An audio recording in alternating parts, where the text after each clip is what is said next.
दुराव हो जाता है। तो सही विकल्प है घ, लौकिक संस्कृत। अगला प्रश्न है, तो 500 ईस्वी पूर्व से ईस्वी सन के आरंभ तक की भाषा को कहते हैं। तो प्रथम प्राकृत या पाली, उसके पहले वैदिक संस्कृत थी, और बाद में प्राकृत। तो प्राकृत के तो 3 रूप हैं, तो मगर यहाँ पर ख विकल्प भी सही हो सकता है, अगर ग विकल्प भी सही हो सकता है अगर ख नहीं रहता तो। और अगर ख और ग प्राकृत भी है और प्रथम प्राकृत या पाली भी है, तो एक तरह से 3 पॉइंट को पकड़ा गया है, इसलिए सही विकल्प होगा ख। अगला प्रश्न, भाषा के विकास क्रम में ईस्वी सन के आरंभ से 500 ईस्वी तक की भाषा को क्या कहा जाता है? तो उसको द्वितीय प्राकृत कहते हैं। प्राकृत का द्वितीय रूप है वह, और प्रथम प्राकृत में पाली, और द्वितीय प्राकृत जिसको साहित्यिक प्राकृत भी कहते हैं। और यहाँ पर ग में साहित्यिक प्राकृत या प्राकृत है, और घ में तो वहाँ पर वो सही है, और घ साहित्यिक अपभ्रंश नहीं, अपभ्रंश का समय 500 ईस्वी के बाद आता है, तो सही उत्तर होगा ग। अगला प्रश्न, भाषा के विकास क्रम में 500 ईस्वी से 1000 तक की भाषा को कहते हैं। तो क्लियर है, साहित्यिक अपभ्रंश या तृतीय प्राकृत, सही उत्तर होगा घ। अगला प्रश्न है, भाषा के विकास क्रम में 9वीं शताब्दी से 11वीं शताब्दी तक की भाषा को गुलेरी जी ने क्या नाम दिया है? तो पुरानी हिंदी, सही विकल्प ग। अगला प्रश्न, ग्रियर्सन ने अपने भाषा सर्वेक्षण में हिंदी क्षेत्र में बोली जाने वाली उपभाषाओं के कुल कितने वर्ग बताए हैं? 3, 4, 5, इनमें से कोई नहीं, तो 5 वर्ग, क्योंकि 5 प्राकृत तो 5 अपभ्रंश, और उन्हीं अपभ्रंशों से विशेष उत्तर भारत में जिसे हिंदी पट्टी के रूप में जाना जाता है, तो हिंदी के 5 वर्ग या 5 भाषा भेद मिलते हैं, जिनको पूर्वी हिंदी, पश्चिमी हिंदी, राजस्थानी हिंदी, बिहारी हिंदी और पहाड़ी हिंदी के नाम से जाना जाता है। सही विकल्प ग। अगला प्रश्न, हिंदी की लिपि का नाम क्या है? खरोष्टी लिपि, देवनागरी लिपि, फारसी लिपि, इनमें से कोई नहीं। तो खरोष्टी लिपि भारत में बृहत्तर भारत में तो जो है प्रचलन में रही, विशेष करके अफगानिस्तान, काबुल, कंधार में, तो और वह जो है 2री 3री शताब्दी ईस्वी पूर्व की लिपि है उसके। और देवनागरी लिपि तो हिंदी जो लिखी जाती है वो देवनागरी लिपि में लिखी जाती है, और उर्दू फारसी लिपि में लिखी जाती है। सही विकल्प होगा ख। देवनागरी लिपि के बारे में भी आगे हम लोग विस्तार में जानेंगे कि इसका नाम क्यों पड़ा, कब से लिपि आई, और इसमें क्या गुण है, क्या दोष है, इस पर भी हम लोग आगे विचार करेंगे।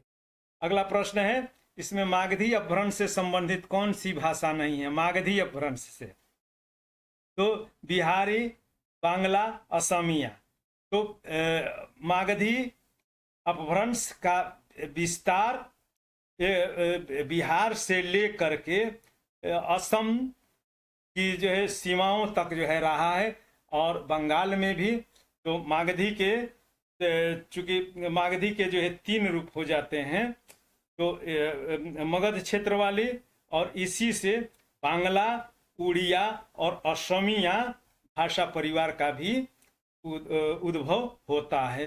तो इसमें सिंधी लिपि सिंधी भाषा अपभ्रंश से नहीं निकली है, बल्कि इसका संबंध जो है राजस्थानी अपभ्रंश, राजस्थान में जो जिस अपभ्रंश का रूप है वह सौरसेनी है, तो सौरसेनी से सिंधी का संपर्क।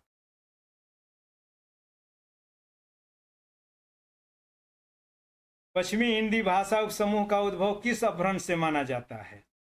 तो पश्चिमी हिंदी भाषा समूह का तो सौरसेनी अपभ्रंश से। सही उत्तर क। सौरसेनी भाषा से संबंधित है, सौरसेनी अपभ्रंश से। बताया कि सौरसेनी अपभ्रंश के जो है 3 रूप हो जाते, तो सौरसेनी से राजस्थानी निकलती है, पहाड़ी हिंदी भी जो है निकलती है, और गुजराती, गुजरात और राजस्थान पास पास ही हैं।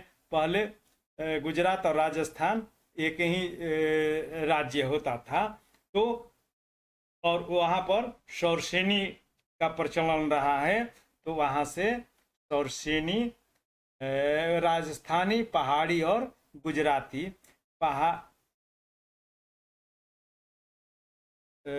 तो सही उत्तर क, विकल्प नहीं दिया गया है। सही उत्तर होगा क, राजस्थानी, पहाड़ी और गुजराती। अगला प्रश्न है, गुजराती भाषा का विकास किस अपभ्रंश से माना जाता है? तो ये तो हो ही गया, शौरसेनी अपभ्रंश। अगला प्रश्न, पंजाबी भाषा का विकास किस अपभ्रंश से माना जाता है? तो पंजाबी तो शौरसेनी से नहीं है, मगध में नहीं है, वह जो है सीमा क्षेत्र पर है, और पंजाब में ही वो जो है कैकई प्रदेश, प्राचीन भारत में कैकई प्रदेश पंजाब के समीपस्थ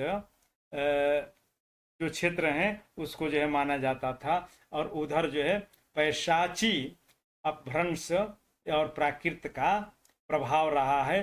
तो सही उत्तर होगा पंजाबी का विकास पैशाची या कैकई अपभ्रंश से हुआ है, घ। अगला प्रश्न है, निम्नलिखित में से किसने ब्रजभाषा में साहित्य रचना नहीं की? रहीम, रत्नाकर, मुला दाऊद, रसखान। तो रहीम तो कृष्ण के प्रति जो है आस्थावान रहे, उन्होंने कृष्ण की भक्ति भी जो है की है, और ये ब्रजभाषा में रचना करते हैं। रत्नाकर आधुनिक काल में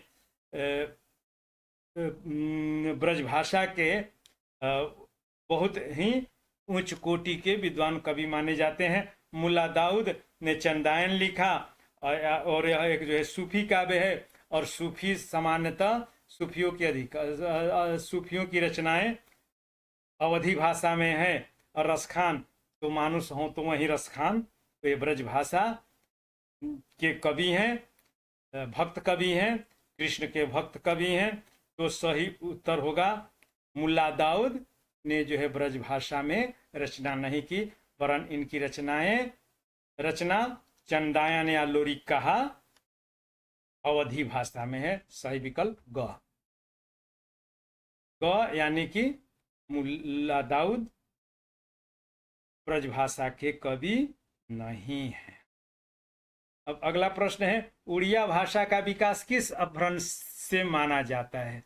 उड़िया का विकास बताया कि मागधी से ही बिहारी भाषा वर्ग, बांग्ला, उड़िया और असमिया निकला है। तो सही विकल्प होगा इसका ख, मागधी अपभ्रंश। अगला प्रश्न है, बंगाली का, तो बंगाली भी मागधी अपभ्रंश से है। अगला प्रश्न, असमिया भाषा का विकास, यह बंगाली और जो है असमी दोनों भाषाओं के बीच बहुत कुछ जो है मिलता जुलता है, और असमी भी मागधी अपभ्रंश से उत्पन्न या निष्पन्न भाषा है।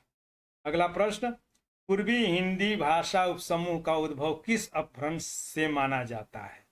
जैसे दो बार हो गया है, बाद में सुधार लेंगे। तो पूर्वी हिंदी यानी कि जो है उत्तर प्रदेश, छत्तीसगढ़ और बघेलखंड में